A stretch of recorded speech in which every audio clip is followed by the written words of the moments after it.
Donald Trump says America has a problem with racism. Yes, ladies and gentlemen, racism is actually real, contrary to what Republicans have been saying for the last, 20 years. Put them up full mass. One caveat, it's only effective against white people. Ooh. According to Trump. Per Mediaite, former President Donald Trump posted a blizzard of messages in the dead of night. Now, I want to say this. Donald Trump has the posting habits of a cocaine addict. When you look at his post and the time frame, either this guy doesn't sleep or there's something else happening here. With millions watching and many people benefiting from this program called Indisputable, we just need 1% of the viewers to become a paid member so we can continue to bring this content to you. Now back to the show. All right, let's put it up full mass again. So he decided to go on a rant in the middle of trial, but this is in the dead of night. He said, yes, fight anti-white racism, end quote. And others attacking President Joe Biden. Wednesday was his day off from court, so he decided to do something with his time. And he's on trial, obviously, for the hush money election interference case that featured hours of bombshell testimony from Stormy Daniels about her alleged sexual encounter with Spanky. Trump spent the day hosting dinner for purchasers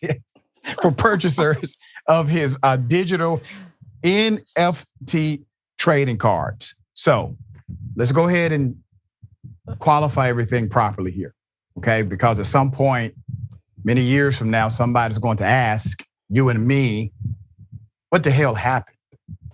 So the Republican nominee for president, former president of the United States, the guy that no Republican can overcome in the Republican ranks, he's on trial for manipulating an election because he paid hush money to an adult film star. He also believes that racism exists, only contextualized, when or through the experience of discrimination against white people. This is also a policy dynamic. I will explain in just a moment. So he spent the late night hours ranting on social media, including one message that surely resonated with a large portion of his base. Quote, yes, fight anti-white racism. Now keep that graphic up because I've explained this before. Anytime Donald Trump utilizes a capital letter for the first word, second word, third, etc. Anytime he writes this way, he is creating a brand. And his followers, his surrogates, and also the echo chamber of his media surrogates will echo what he has written. Yes, fight anti-white racism, Trump wrote, along with a link to an op-ed of the same name by National Review MAGA enthusiast, Rich Lowry. It's a reinforcement of Trump's recent escalation of that particular brand of resentment. In a recent interview with the magazine, Trump railed against anti-white bias. Okay, I'm going to read some of that in just a moment, but Trump may have a point here. Very difficult for a well-connected billionaire out of New York who's a white male to make it in this country. Trump. Time staff says, so you have spoken a lot about wokeism on college campuses. Polls show a majority of your supporters have expressed the belief that anti-white racism now represents a greater problem in the country than anti-black racism. Do you agree? Trump. Oh, I think there is a lot to be said about that. If you look at the Biden administration, he's a white man, by the way, they're sort of against anybody depending on certain views. They're against Catholics. They're against a lot of different people. They actually don't even know what they're against, but they're against a lot. But no, I think there is definite anti-white feeling in this country, and that can't be allowed either. What? the hell? Excuse me? Exactly. All right. Time staff says, quote, how would you address that as president? Trump? I don't think it would be a very tough thing to address, frankly. But I think the laws are very unfair right now. And education is being very unfair. And it's being stifled. But I'm sorry. I can't believe this man is an adult. But I don't think it's going to be a big problem at all. But if you look right now, there's absolutely a bias against white. And that's a problem. Against white. Yes. Even different shades of white, like eggshell, beige at times, off-white. He's not even answering the questions. I really need time to push back harder on the reframing of the question when he doesn't answer it. So Trump also posted a series of attacks on President Biden, as well as Paul Ryan. The post, Trump rants into the dead of the night, fight anti-racism on social media. In social media, Blizzard first appeared on Mediaite. Big ups to Mediaite for being on top of it. All right, so now let's do this, Francesca, because the policy issue is actually the most dangerous part. We can look at this and scoff and laugh and say, man, this guy's kind of off his rocker.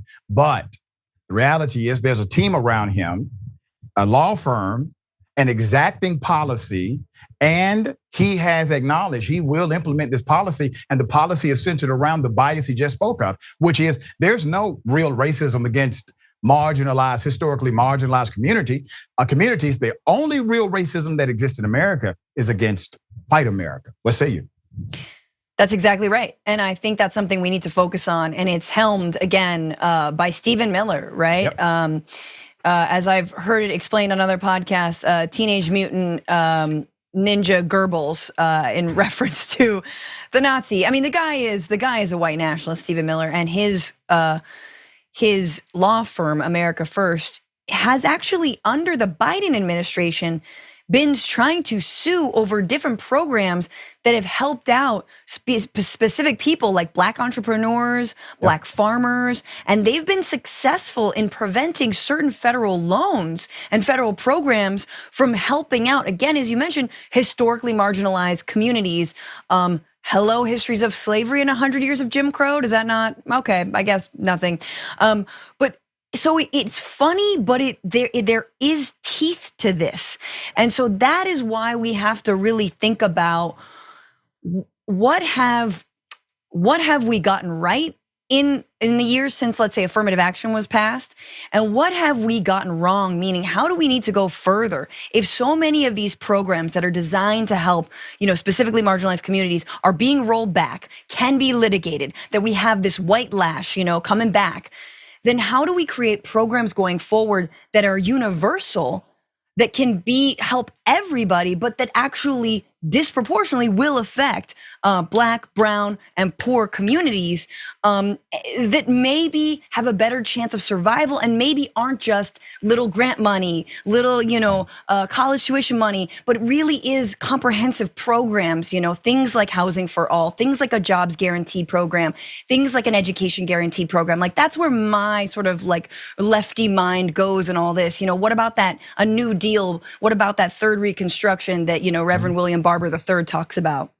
That's right. So well said. Leadership and execution is required, not just money. All of it has to work together concretely. And to those who are watching, if you know a Black Republican, next time you run into them, ask them of their thoughts about the new policy that there's this racism against white people only in America.